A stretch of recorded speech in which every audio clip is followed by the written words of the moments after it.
Good morning, good afternoon, good evening, wherever you are, whatever you're doing, and welcome to Saturday's Daily Read by Anfield Index. Ladies and gents, it's the day after the transfer window slammed shut, isn't it? We'll be talking about that.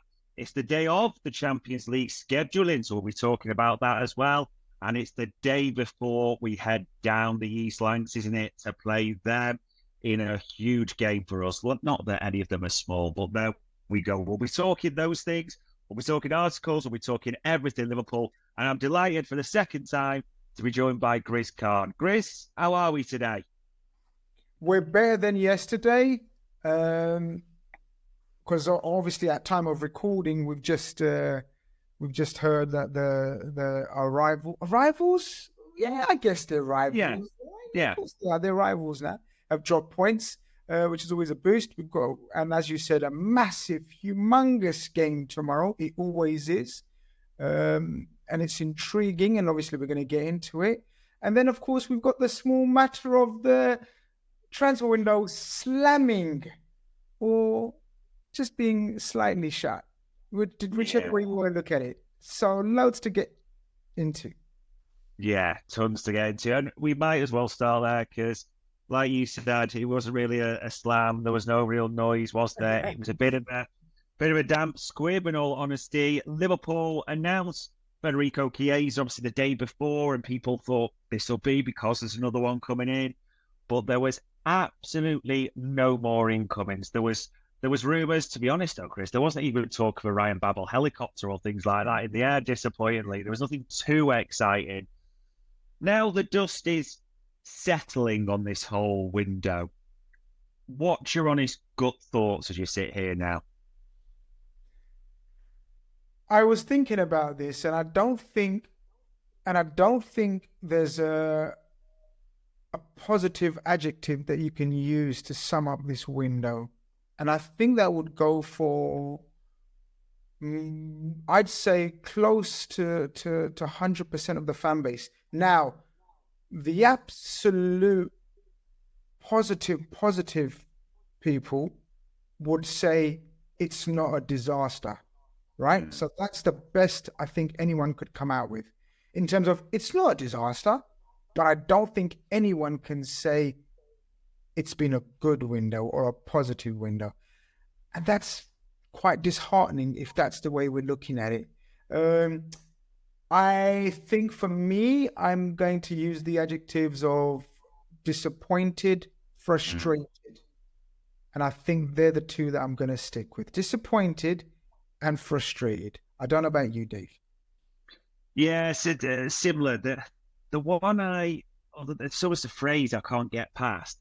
Missed opportunity, to be honest, mate. Because I look, as you said, at our rivals, and I think City sold Alvarez, didn't bring a backup in for Haaland, didn't really strengthen notably in any areas that way. Arsenal, Calafiori came in, I think that's a decent signing, but they clearly didn't get the attacker that they wanted.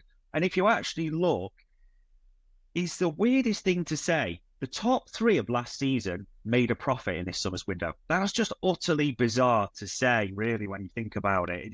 It's so strange. But you've just used the word, and look at the irony. Look at the irony in using the word opportunistic, because we were told that we will look for opportunistic moves. Now, as you said, this was the opportunity of opportunities to make an impact. A new structure, a new backup team in terms of, new footballing director, a new coach, who has new ideas. Give him a couple of players to implement his new ideas. And that would have been an amazing opportunity. It was an amazing opportunity. Yeah. And the irony of, sort of us being told via the reliable local patch journalists that this will be an opportunistic window. Well, I don't know. I don't know if we utilized it at all. Well, actually, I do know. We didn't utilize it. Yeah, I'd agree. And we even think back to what Richard Hughes told us in terms of the slow July, the build-up in August, and he used that specific phrase for the end of August, the end of the window, a crescendo. So I don't know if he just forgot his symbols or left them at home, but there wasn't even a bag or a wallet, to be honest. I think that's fair. It really does feel a bit of a sense of disappointment, but nothing we can do about it. We have to move on. Lots of things to look at. I suppose the only ones I did want to ask you about is there was some movement on deadline day. It just tended to be a lot of people for the exit door, didn't it? On loan, Peter Luger, Nat Phillips finally got his move. Ben Doak to Middlesbrough, Cade Gordon to Yeah. Norwich. Any of them stand out for you at all, or think you're intrigued to keep an eye on them? Yeah, quite a few. So obviously the standout one would be the Stefan Bajcetic. I think that's where we probably start from because he's the one that's been mooted to play or be a significant, possibly a significant member of the squad almost this season. A lot of Liverpool fans were sort of looking forward to sort of see his development and maybe even be an understudy to Endo. I mean, obviously we were oblivious to sort of Gravenberch being was moved into this number 6 role. So before Gravenberch was moved into this role, everyone's idea was that Endo and Bajcetic would probably be vying for a place. Now, I think it's fairly well documented to anyone that watches or listens or reads my rubbish that I don't rate Bajcetic as the majority of the fan base does. And look, it's opinions. I hope to eat humble pie galore and put on all the weight that I've lost recently. I'm proud of losing all that weight. But I look forward to eating all that humble pie if he proves me wrong. But I think this move.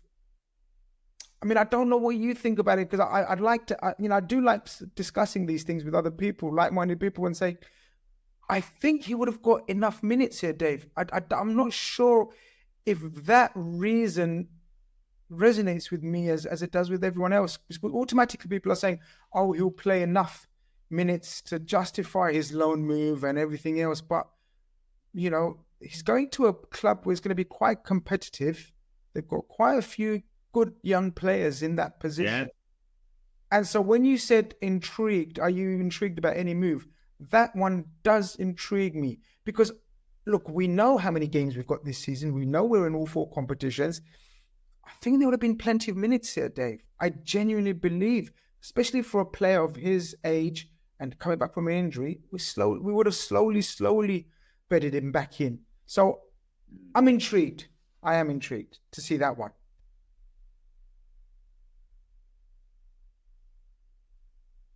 To get him, it's not the strongest league. We've got to be honest about that. Yeah. But he played Champions League, so that'll be good. You fancy for his development. Like you said a little bit, you look at, from what I know of Salzburg's squad, they do seem to have a number of number 6s. Gordon Dua specifically looked at or referenced by a lot of people. So you do wonder, where does Pep Lijnders see Stefan Bajcetic playing or in this setup and the nature of how they play at the same time? Arne Slot also talked quite positive about it and even mentioned him as a very promising player. I am just intrigued, and this is not to play down expectations in any way, but I also think Stefan Bajcetic came into the side at a time where it was pretty desperate, to be honest, Grizz. We weren't a good side. You could see the legs were starting to fade. You could see where we are. And I think, in all honesty, it was kind of a beacon of hope a little bit at that time for a while before we obviously got the players we needed in. So we've not really seen him for a long time. We don't know the impact the injury has. I think, like you, probably the word is intriguing with Bajcetic. I would lie. I wouldn't bet either way on that it'll be a success. He'll have a future. I wouldn't bet good. From his point of view, I'm in total agreement with you. It's a fantastic move for Pep Lijnders because he will know him very well. We're so happy and glad that he chose them over Barcelona, for example. Absolutely. Yeah. So Pep Lijnders knows him, and you're right. It's intriguing where Pep Lijnders sees him and plays him. Because from what we know of Pep Lijnders, and I don't know what formation he's gone on to play at Salzburg, from what we know, Pep Lijnders is a massive advocate of the 4-3-3. Now, Slot seemingly so far hasn't been a 4-3-3 merchant. So if Bajcetic is going to play as an 8 for Salzburg.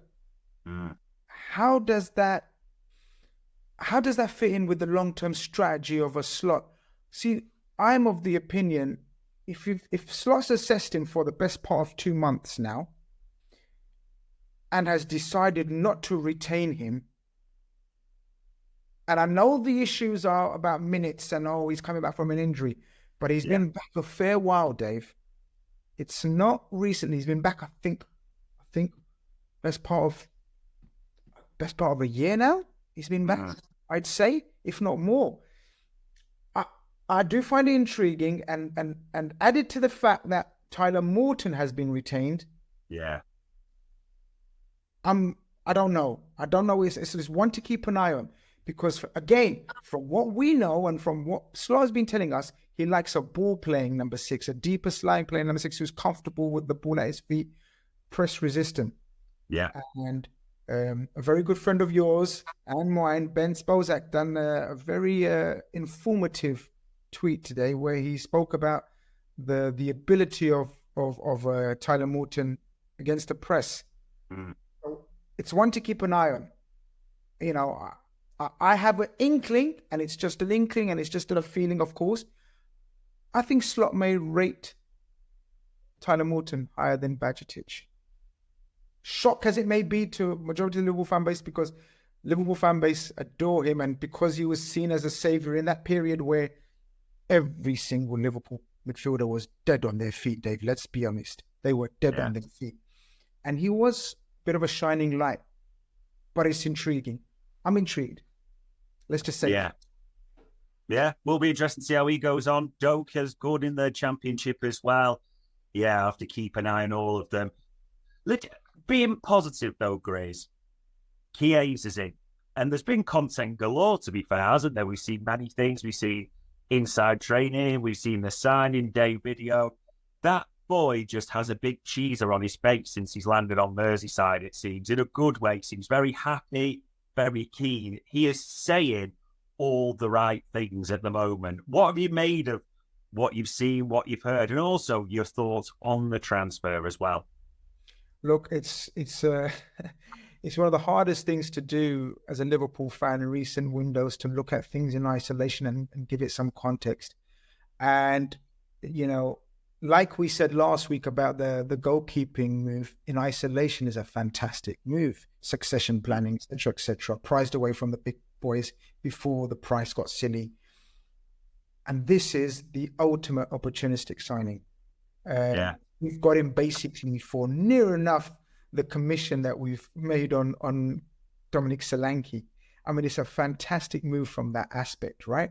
We're talking about a fully fledged Italian international, you know, an absolute dynamo pre-injury. Now, obviously, all eyes will be on post-injury and what kind of acceleration, what kind of dynamism he has, and the ability that to beat a man that he had beforehand. Is it still there? But it's an absolute win-win scenario, Dave. There's no negative connotation with this. There's absolutely nothing to look at it apart from a positive point of view. So from that aspect, all in on it. I tweeted yesterday,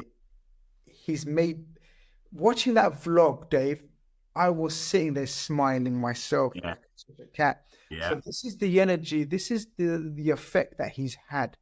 And will have this effect on the teammates and on the fans and just on the staff around him, because he's like almost a schoolboy signing his first professional contract, but he's not. He's coming from one of the biggest clubs in world football in Juventus, a fully fledged international, but he's shown an appetite and a happiness to be here. And that's what we needed, Dave, especially after the Zubimendi saga. Hey, stay well away now, Zubimendi. I don't care now. Because look what it means to someone of the caliber of Chiesa coming to this magnificent club. And it's been amazing viewing.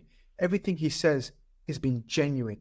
Like, you know, you said he's saying all the right things. And we can tell, Dave, we've seen press conferences and sort of interviews galore. We know when someone's just saying it run off the mill, or when someone's genuine. And it's been amazing. And as I said, if that rubs off on the players, the coaches, and the fans in the stadium, it's a win-win.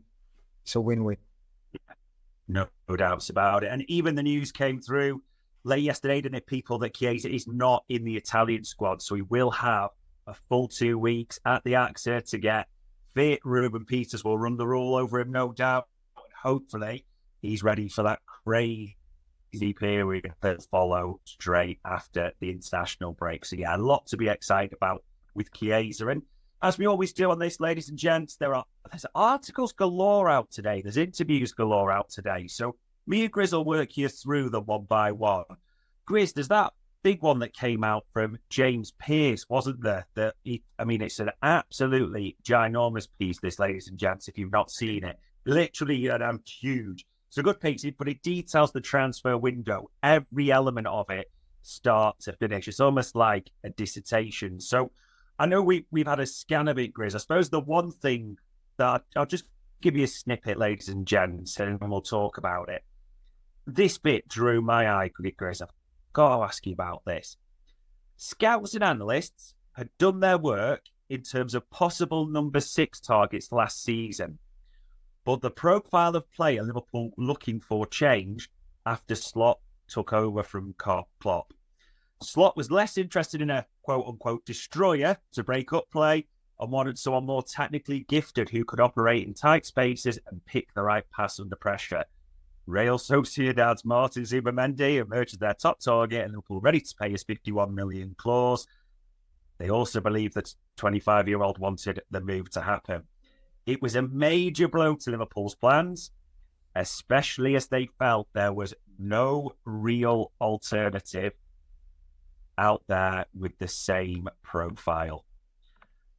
It's a pretty distinct passage, that, Grizz. There's no two ways of putting it. What are you thinking?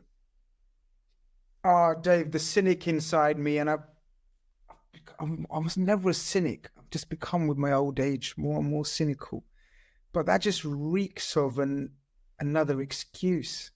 And the way, and this is not a slight on James Pearce, who's a wonderful journalist, but it's almost he's been fed this line of, because Slot's idea of a deep-lying 6 was totally different from what the previous regime had in mind and scouted, suddenly, in essence, and correct me if I'm wrong, if you read it wrong, Dave, what he's trying to intimate is that they didn't have enough time to sort of find or scout enough of this type of DM, which is a more technical playmaking 6. I find that very difficult to believe, Dave. I do. The cynic inside me finds that very difficult to believe. And I think this is a new type of reasoning or excuse, however you want to put it, of saying, because the coach's ideas and philosophies changed with the new manager, there just wasn't enough time for the recruitment team to switch sort of profile, looking for a profile player. Come on, guys. Come on. I find it very difficult to believe, Dave. That's my initial reaction to that article. It was like a head in hands type moment, you know? How are we expected to believe that our highly thought of, highly rated, we celebrated like mad when Edwards and Julian Ward were brought back in and sort of obviously Hughes and the technical people behind the teams. With our vast array of databases and networks, we weren't able to find an alternative to Zubimendi, who, Dave, like we said last week, isn't a Rodri Rice levels of player we're looking at, or a Chouameni. We're looking at a player that gets into the Spanish squad and is coming from Real Sociedad. Really? Yeah, I'm struggling with that. As you said, the first part did feel like almost a briefing excuse, didn't it? And even that quote-unquote destroyer. In fact, I'm being honest, when I first read it, Grizz, one of my first thoughts were, the destroyers, a quality destroyer is probably harder to find right now, hence the problems we've had trying to get Chouameni, a Caicedo, like an absolute top quality destroyer. There's probably more of and people have their own definitions for this, I understand. Yeah. A six, a defensive midfielder, whatever you want to call it, there's probably more on there who are better on the ball, and you probably could name a few in the Premier League. So, like you said, there was time. It just didn't really stand up. And what I still struggle with above everything, we're supposed to be great with data. We're going back to the old approach. The analysts are there. Sounds all great. The right people. Yet this planet is Zubimendi or no one.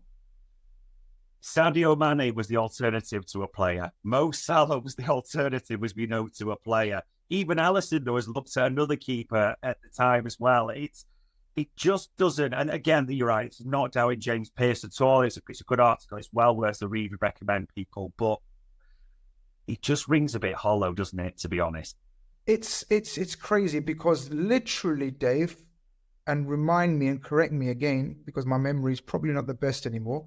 But Virgil was the only one that didn't have an alternative, or we didn't go for an alternative. Because because Robertson, there was an alternative. Simicast, there was an alternative. The fellow that went to Newcastle. Jamal Lewis, wasn't it? Yeah, Jamal Lewis. So every player, as you said, Gini, Mane, Salah, everyone had an alternative. And we went for alternatives. Except Virgil, because we knew Virgil was an absolute outlier, game changer, so to speak. Are we really suggesting that Zubimendi was looked at in that light, as in a Virgil van Dijk game changer? Come on, guys, come on. We're just asking for an improvement on someone the coach has identified, Dave, not me and you from Twitter or YouTube or podcasts, but the coach has identified as slight weakness, and he's, as much as a coach can, sidelined him. In this modern day age of being very, political or squad friendly in terms of how to sideline a player, he's done that, Dave. We have to accept, and that's what he's done. And he's intimated that he needs an improvement there. And he's also moved someone who hasn't played there much to facilitate a number 6 of his choice. It begs the question, why? Why didn't the recruitment team or whoever's in charge or as a collective, why wasn't he given the perfect tool or another tool to sort of continue his coaching, which he wanted to do? He wants to coach this team in the mold that he wants to. And I don't feel he's been given what he wanted, and he didn't ask for much. He just asked for one player, according to what we've read and seen. He just asked for one player. Yeah, but that's so bad to say. It's not difficult, is it, people? Arne Slot wanted a number 6. We didn't give him a number 6, and so the window closes for that. And another interview that was interesting, Grizz has been given a few actually recently. Mo Salah. Naturally, people are desperate to get questions about his contract and things like that. He gave one for Sky Sports that was quite interesting. Talked a lot about things like how it's been at the club, his Archer celebration, which comes from the UFC. Who'd have known it? Type of thing. So there you go. Also on his adaptation to Slot's tactics. We'll just give you a little snippet of this because he was asked about his mental adaptation, people. And he said, do you have to have a mental adaptation? Yes, definitely. Because naturally, when you keep doing things for 7 or 8 years, you're subconsciously programmed to do it that way. So the new manager, especially in the pre-season, he was on top of those things and told me, okay, I know you did that for many years, but our pressing is quite different. So I want you to adapt that as well. So I'm trying to adapt it. So far, it's working well for all of us.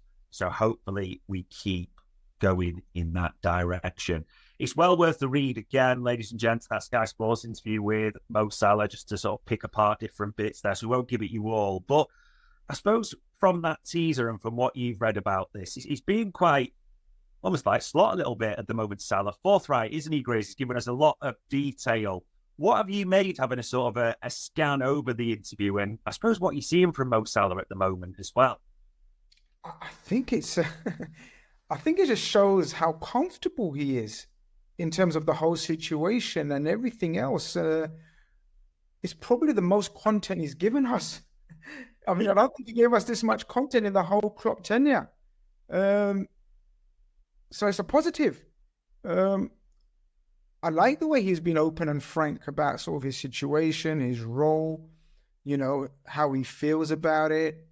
And I'm taking it as it comes and how he says it. I'm taking it on face value. He's saying, I'm enjoying my time. I just want to enjoy it. You can see it. Every video, every picture, every interview. He's Yeah. smiling, laughing, being open, talking about celebrations and where it came from. Mohamed Salah. Mohamed Salah's the fella that doesn't even lift his head through the mix zone. No. Well, he did for me, by the way. Match. But it's a positive. And look, the contract situation is what it is. He's given us, what will it be, 8 years by the time it finishes, of the most magnificent service you can possibly ask for a, 35 million pound signing, eh? So we can't grumble, we can't moan. He will absolutely do whatever he thinks is best for him. And no Liverpool fan, I think, can begrudge him, whether he decides to stay for another year or whether he decides to call it quits. I'm relaxed about it, Dave. I honestly am, because there is going to be a point where we have to move on. And of course, I get it. It's the panic, it's the worry, it's the fear of how do you replace someone like Mohamed Salah. But he won't be the first, and he won't be the last legend icon that we've had to replace. And we've replaced a few in the obviously short term, but obviously this one will be probably the hardest or toughest to replace. But look, as I said, I'm very relaxed about it. His interview, his demeanor. We just want to see a brilliant Mohamed Salah this season, and he started off like a house on fire. And long may it continue. Yeah, he does. I think that's completely right. He does seem relaxed. Just seem almost like we always know, but differently somehow. Just intensely focused on the here and now. And listen, 2 games, 2 goals and assists. If he keeps this up, we will take it for however long it lasts. He has been sensational. And probably the last of the interviews to mention, ladies and gents, Mel Reddy from Sky Sports. She also spoke to Arne Slot, so no doubt that will drop just before the game, as they like to do. But just a couple of snippets, because I know you mentioned squad friendly, Grizz. It was an interesting one, this, and I'm almost going to the end here. So again, well worth the read, ladies and gents. He was asked about squad management naturally and how it works, and the Trent substitution was referenced, which has made a big deal of, wasn't it, in the body language. So let's just read what Arne Slot said. And then the most important thing is that everybody is accepting that I have to make the choices, and sometimes I make them right, sometimes they might even be wrong. But in the end, it's all about accepting the choices I make. Until now, they've done it really well. And I think the Trent situation was not at all about him not accepting my decision. It's made bigger than it was, I think, for me at least. So everybody accepted it until now. But that also has to do with us winning the first 2. And you are tested as a team and a manager, of course, much more if you start dropping points. But again, I'm hoping that's not going to happen in the near future. Seems pretty straightforward and forthright from Arne Slot, as we're coming to expect, aren't we, Grizz? Absolutely spot on, Dave. It's exactly what we're expecting from this guy. He's very forthright, says it how it is. And if he feels as though it's being too much made of it, he addresses it. And he doesn't shy away from it, Dave. He hasn't shied away from questions or topics. And from this article, it suggests that he wasn't even asked about the Trent situation. He's the one who brought it up. So he's been asked about squad management and sort of in terms of rotation and substitutions or whatever. And he said, look, and even the Trent situation. So he's not fearful of addressing what could be an awkward confrontation with your guy, with your star youngster, local guy, an absolute hero to the locals, and obviously everyone else. Sensitive contract situation. Yeah, he's brave enough to substitute him for the benefit of the team. He's disregarded his contract situation and what could be, because look, Arne Slot's not stupid. He's a very clever man. And he knows it could have been headlines or awkward, but he believes in himself and his management style to overcome any awkwardness that may result in him substituting him early. I love it, Dave. I absolutely love it. Yeah, I find it interesting that almost the two big decisions, I suppose, that you'd look at were the Quansah half-time substitution in the first game and this Trent one. Again, probably he's right, blown out of proportion, but he's not afraid to face head-on into that, bring it up and answer any question. And you're kind of getting that sense of steeliness that I'm not even convinced Arne Slot really cares what anyone thinks particularly. If he thinks the substitution is right, he will just make it. End of story. There won't be any consideration about how does it look, what are the optics, is this player a star player, where it's like, he will just make it regardless of who it is. And to be honest, I am really starting to like this more and more. I know it's a different approach, but just I never thought I'd say this. But obviously, I'm a warm, more clinical guy. But obviously, and look, we are, and I agree with you. I'm having the same feelings, right? But of course, the important part of what he said as well is, as long as you're winning, because we know, a happy squad, a happy changing room is a winning one. The moment the test comes, the test of resolve of your unity and of your management skills comes when results go against you. But let's see. Yeah, no doubts at all. It will be interesting to see. Well worth the watch if you turn on Sky Sports before the game. I'm sure it'll be on there, ladies and gents. And the final article or final bit to call out from the weekend that's popped up today, Grizz. David Lynch has done a piece for his Substack and almost a bit different from James Pearce, who chronicled the window for us and certain takes. David Lynch has written about the aims almost for Arne Slot. Now the window's closed, what will be his main focus? And he's about, I won't give too much away, ladies and gents, because it's well worth a subscribe and having a read. But the 4 areas that he really targets for Arne Slot and his team to look at are player availability, controlling games in difficult moments, not conceding first, and defending set pieces. Now, Grizz, I know it sounds like I'm throwing a tapas menu type of scenario at you there, but out of those 4, when you look, player availability, controlling games, difficult moments, not conceding first, and defending set pieces, what are you putting top of the tree there in terms of what you think his priorities will be at this time? I think because you've got to look long term. And one of the first things we done under Klopp was try to work out what his style and philosophy was. And obviously the much spoken heavy metal, wasn't it? The reference was given. And so for me, out of those ones that he's referenced, I think he's controlling games that intrigues me the most and stands out, because I want to see him put that into practice. Yeah. So far, Dave, what we've seen has been exactly that. Like, both games have been totally controlled. Now, obviously, a sterner, stiffer test awaits us tomorrow, which we're going to get into. But if we can go there and control proceedings like he prophesizes to want to be doing for his teams moving forward, that's the one that stands out for me, because I think, you've got to think long term, and that's his strategy for Liverpool moving forward. That's the one that stands out for me.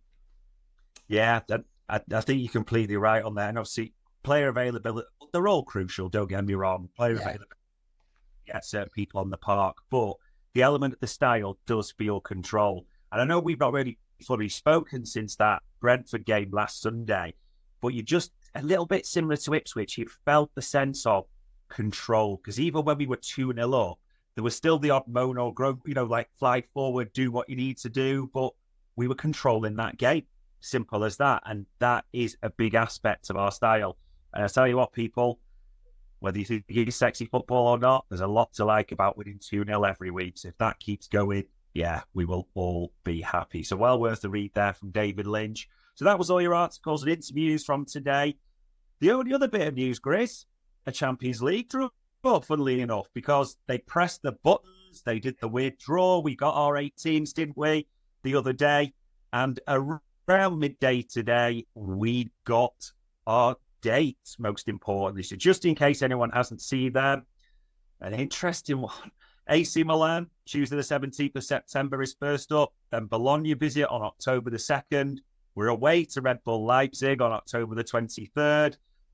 Bayer Leverkusen at home, November the 5th. Real Madrid at home, November the 28th. Girona away, December the 10th. Lille at home on January 21st, 2025. That sounds the future, doesn't it? And a half. And we finish with PSV away on Wednesday, the 29th of January. So we've got the dates, we've got the order now as well, Grizz. Now that you've seen the whole new format, style, the way it's done, as though we get the teams one day, but we have to wait for the fixture dates. Honest thoughts on that? Yeah, look, it was never going to be a walk in the park, let's just say, was it? And look, when you're a top club like we are and we want to be, then this is part and parcel of the modern day game, I suppose. People have obviously pointed out sort of the nature or the timing of some of the fixtures. For example, we play Man City, Real Madrid in the space of 3 days, which is tasty, let's just say.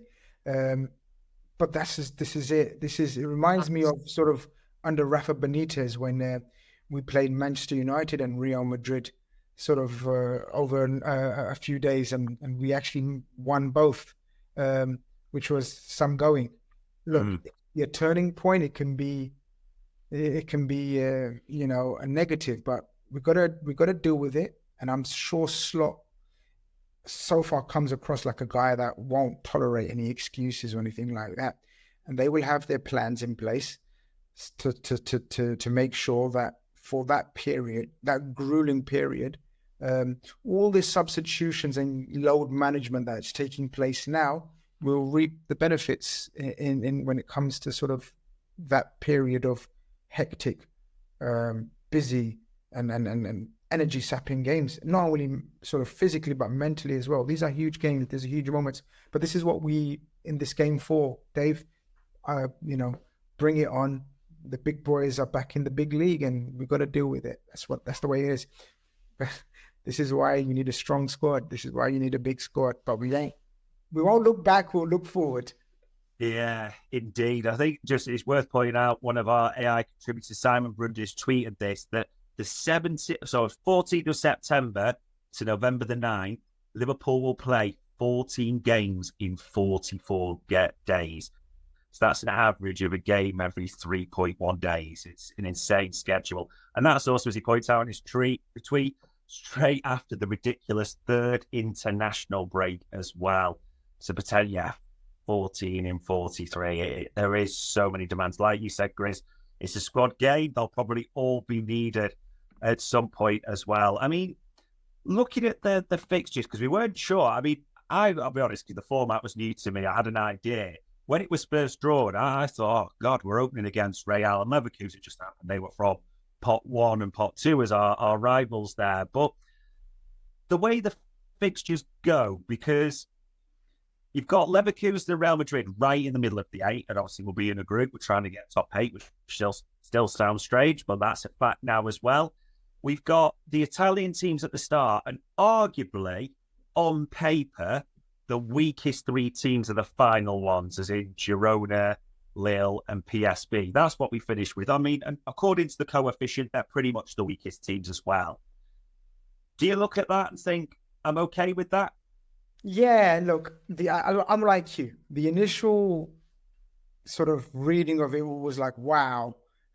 But then when you sort of take a deep breath and analyze it and the way it's come out, we actually play the stronger teams at home, which you'd like to. And then we end up playing probably 3 of the weaker teams in our last 3 games, which you'd like to as well, build up a bit of a momentum if needs be, that you need to win those 3 games, then you can really hone in and focus. So, yeah, look, you take it. We've got no choice anyway. We have to take it. We have to accept it. But I don't think it's worked out that bad, apart from that period where it's manic, with the Madrid and the City fixtures.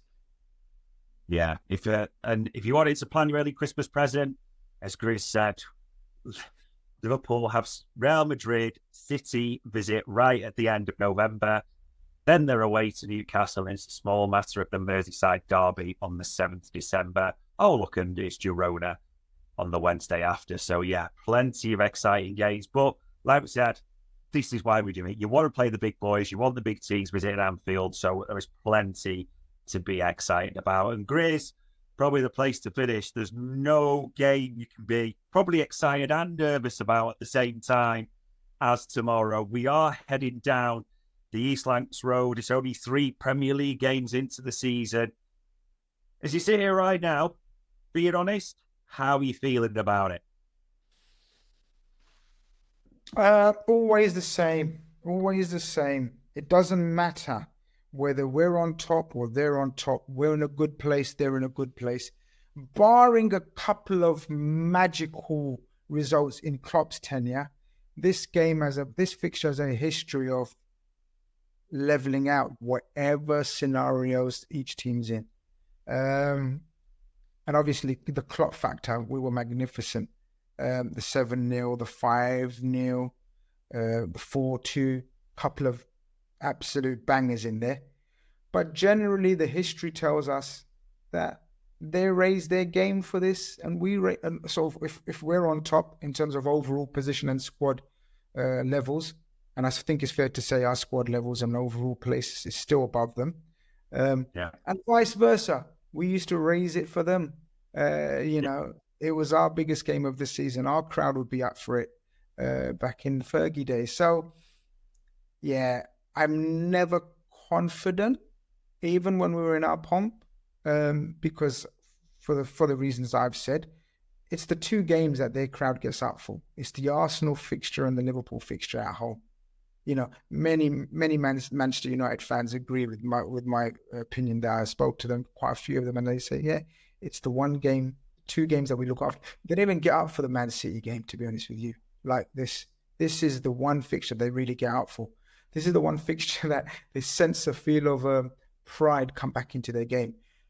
But Dave, saying all of that and watching us play and listening and reading about Slot and how he likes to approach these kind of games, and I want us to go in there and dominate and control proceedings. I don't want it to be a basketball game and sort of like it's been with Klopp. Because look, last season, Dave, we made chance after chance after chance.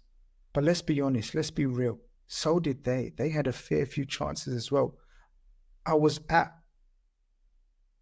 every Man United game apart from the 0-0 at home. Yeah. Never felt comfortable, Dave. Even though we were making chances galore, I turned around to my mates and I said, I don't feel comfortable in this. Like, there is a sense of jeopardy every time what the other team has possession. And I don't want to see that tomorrow. I really want to see an efficient job as opposed to a demolition job. Now, obviously, we all want to see, let me rephrase that. We all want to see a demolition job and we all want to see a 3-0, 4-0, whatever.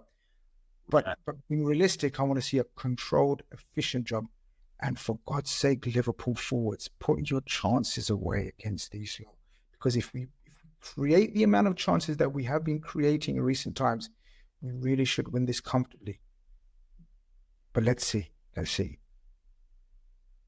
Yeah, we did. With 3 fixtures, we did just get sucked into their game, all those chances, but nothing major in the 0-0 at Anfield. That was horrendous.